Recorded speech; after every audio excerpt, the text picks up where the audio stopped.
Hello, Rowville students. I hope you're having a lovely Tuesday sunny afternoon. I'm delighted to introduce Akshay Taneja, who is an alum of Rowville Secondary College from the class of 2014. So welcome. Thank you for joining us. Where are you geographically at the moment? I'm dialing in from home. So as per obviously the whole situation that we've got right now and the government regulations, work from home if you can. So luckily we are some sort of technologically advanced and we can work from home. Yeah, it's a real benefit at the moment. It's a huge pressure off.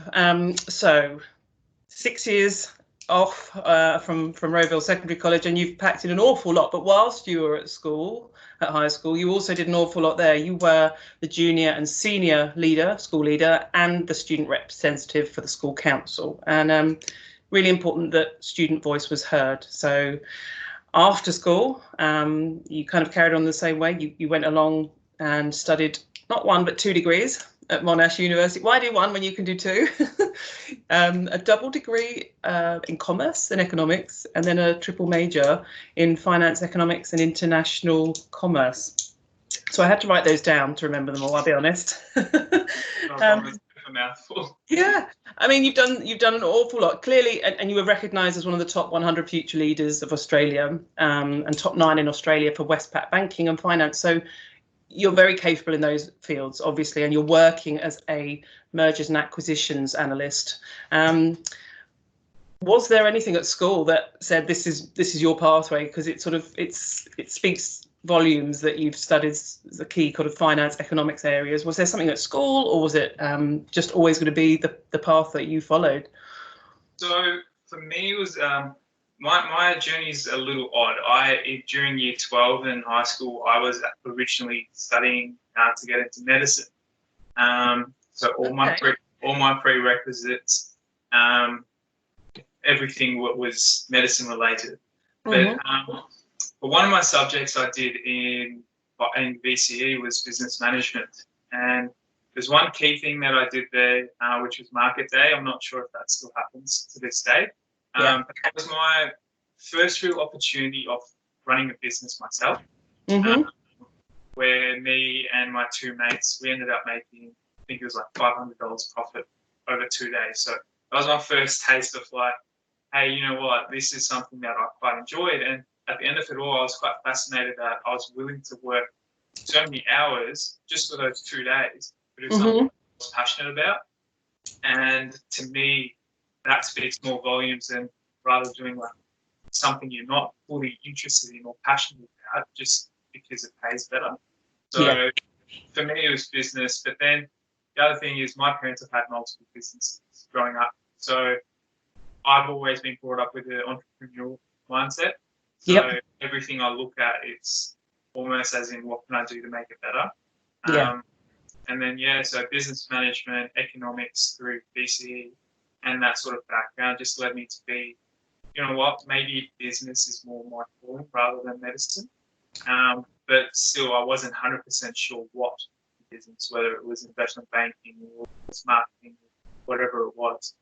So that's why I did commerce, because commerce is so broad. You're not just finance or something specific. And that's why I did the double degree and the triple major as well. I mean, uni's pretty expensive, so I wanted to get the most out of it, and I didn't want to, It's a very good point. And, the other thing is everyone does either a single degree with a double major. I wanted to be slightly odd in that regard and just step out of it, because at the end of the day, it's what you can do to show that you're unique and that you can, stand out in front of the others. 2 questions. Did you get to keep the $500? Yes, we did, which was great. So I think the whole sort of business model, how it worked is you've got to pay for your own electricity. And so it was very well organised. So shout out to Miss D'Ambrosio for helping us out with that one. It was, you had to pay for your raw ingredients, had to pay for your electricity, all the utilities and everything. And at the end of the day, whatever is left over, you get to keep it. So fantastic. I should think that was a very popular event. Yeah. So obviously kind of your path was set one way in medicine, but then you found something that you loved even more. And that's hard to get away from if you're lucky enough, because some people, if you're lucky enough to find what your passion is, you're absolutely right to follow it. And especially if you've got experience, watching your parents, I can see exactly why you went down that pathway. Did the course at Monash, did it live up to your expectations? Did you enjoy your time there? And it isn't cheap university, you're absolutely right. No, I mean, my sort of advice would be, uni isn't cheap. You're going to be paying for it for a long time, so make sure you get the most out of it. In terms of, was it what I expected? Yes and no. So when I was about to go through uni, I had heaps of people that were current uni students tell me, oh, uni's so much easier than high school.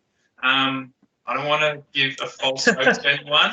I wouldn't say that uni is easier or harder than high school. I would just say it's a completely different way of learning. Yeah. And it's a different mode of working. So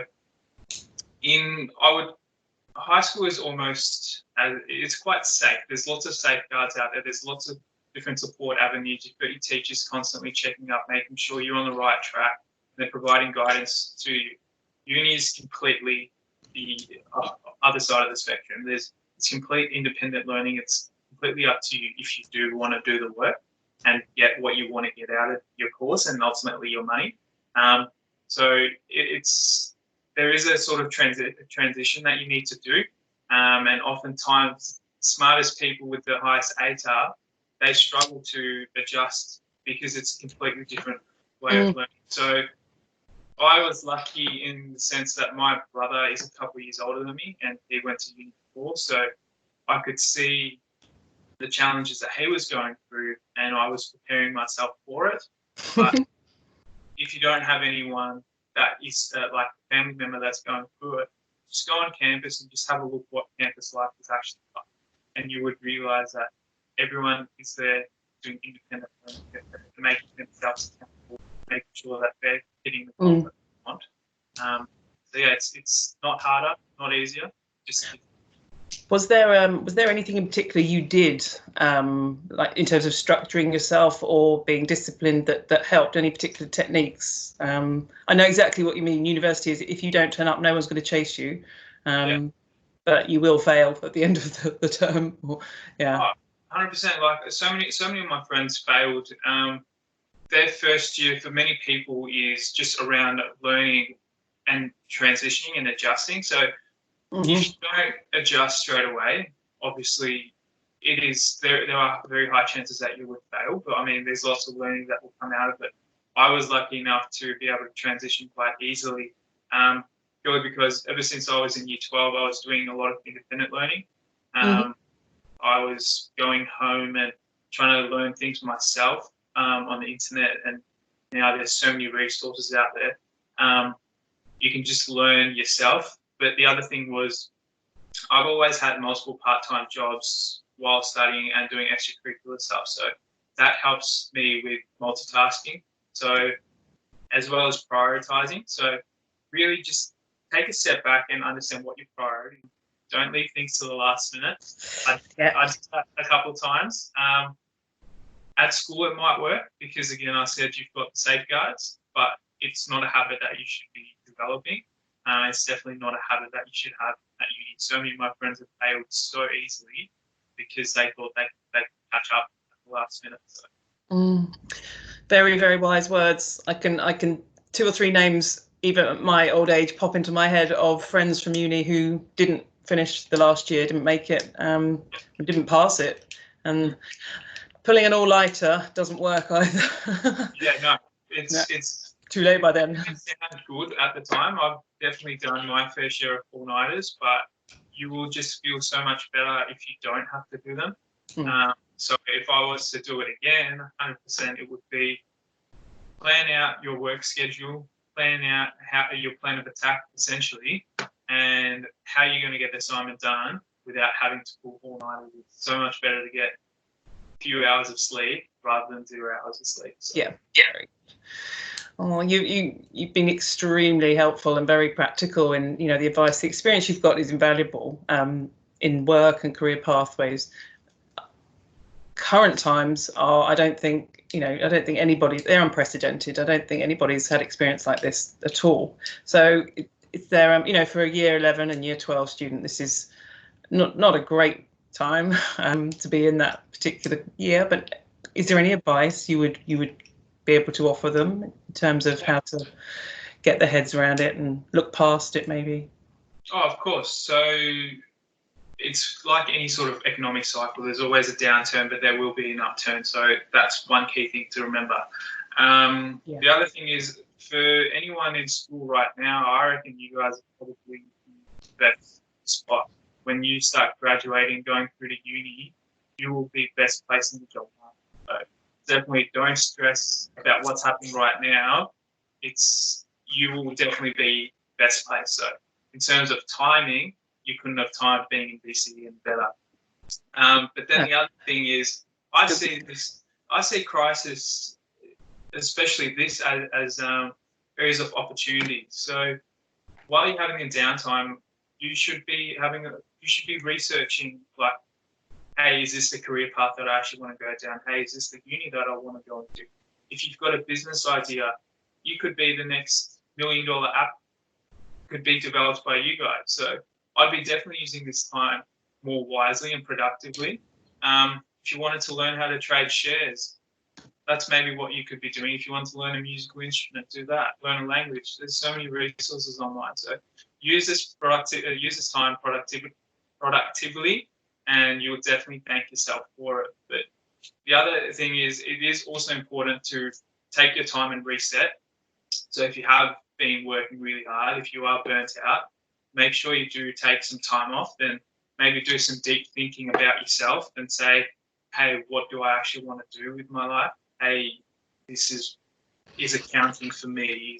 Do I want to do investment banking? Do I want to do medicine? So just take that time out and really think hard of what you want to do. You're not going to get this time again. And this is probably going to be some of your most valuable time that you will spend. So it's not all doom and gloom. You guys definitely come out on top. And you, as I said, you are the best place for the job market. Amazing. I think you're very, very right about that. And that's something that isn't being talked about much at the moment. But with your background as well, you're absolutely right. An economic downturn will see an upturn, and jobs might be slightly different, or how they operate slightly different, but they'll still be there in their thousands. New jobs have been created in the last 2 months in their thousands in different industries specifically. But yeah, it's good to focus on that and see that there is light at the end of the tunnel. And absolutely, normal life is so fast paced that actually having to take a bit of downtime, stop time, you can think as a viewer. No, never in my lifetime, and it's actually quite pleasant sometimes, not all the time. But it's definitely hectic, and I remember it being just go. So you definitely do get burnt out. I got burnt out through uni. So if I had that time, I'll definitely be taking some time back and just reflecting on what I have achieved in the past, what I need to get to for the future. It's the same as what companies are doing right now. So as I said, with opportunity, so for example, in my role, the mergers and acquisitions, this is prime time. There's so many companies that, one, they're not able to survive, or they need extra support. With companies that are doing well, for example, where I'm in, without going too much into detail, we are looking at companies that we could potentially acquire. And it's all about opportunity. So wherever you may see there is no opportunity, there definitely is, and crisis is a big place where there are opportunities. So I love that. Really that's a really positive note to end on. And just thank you very much again for giving up your time this afternoon. We'd love to have you on campus as soon as is possible, or maybe one of the teachers can hook you into one of the live Q&As in live lesson. But until then, brilliant. And yeah, I'm sure we'll be in touch, trying to get you in through the doors as soon as possible to some of the VC business management classes and the like. So, but yeah, thank you very much. No problem. Thanks, guys.